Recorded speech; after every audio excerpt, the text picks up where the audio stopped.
Hello, I'm Andrea from the Creative Dream Incubator, and this is Creative Dream TV, where I answer your questions about how to bring your creative dreams to life.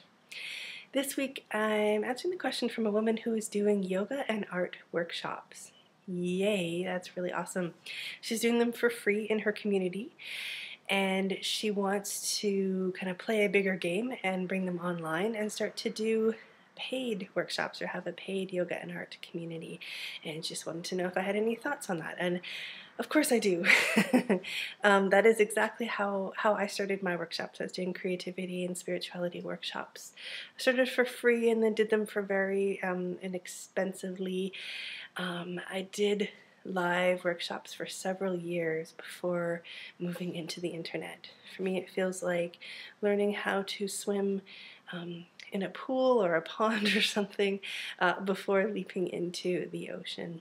So I really like that approach and that way of doing it. And first I just want to say I'm so glad that you're already doing it and you're bringing something amazing and beautiful and new and unique into your community, and I'm sure it's like really benefiting the people in your community. And I just want to congratulate you for bringing your beautiful thing to life and putting it out there where other people can benefit from it. That is amazing.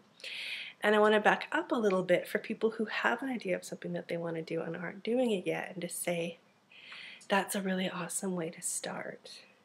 Giving it away for free frees you up to not kind of freak out about the money parts, as we sometimes tend to do.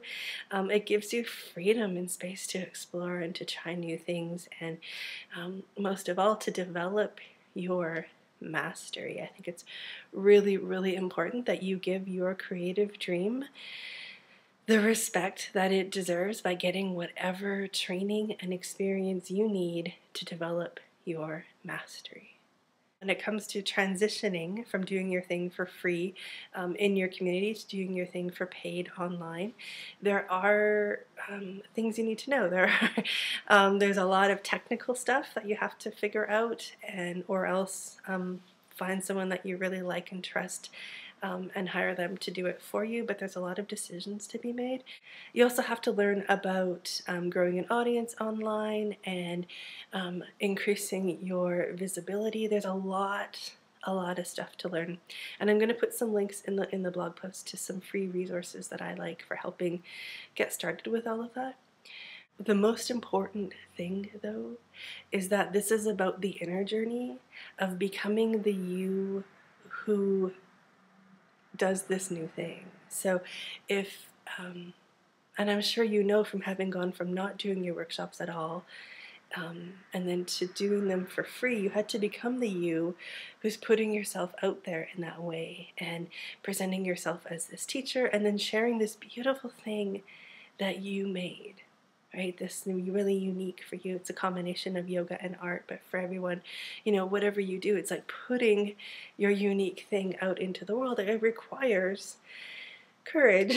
It requires a willingness to be vulnerable. It requires all sorts of inner qualities. And so bringing that online, turning it into a business, is an even bigger stretch of those inner qualities. So I want to say, as I'm going to give you those resources for working on the external parts of it, that working on the internal parts of it is the most important part. If you work on the internal parts, then the external parts seem quite smooth and easy, and then it's easy to know what to do when, because you're really rooted and connected to the part of you that already knows how to do this, and you are connected to all the inner qualities of it. So this is what the Creative Dream Incubator does. It turns you into the you who can live your dream or grow your dream or bring it to life. It helps you connect with all of those inner qualities, because if you're not doing that first, if you go and try to figure out how to build an audience online,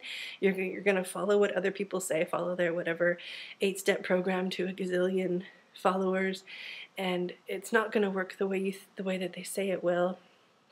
Or if it does, it's not going to be satisfying in the way that you want it to. Because if you're just doing the outer stuff without the inner stuff first, without it coming from the inner stuff, it doesn't work the same way. It's a long journey filled with a lot of a lot of decisions to make about how to do each part, how to set up every aspect of your digital empire.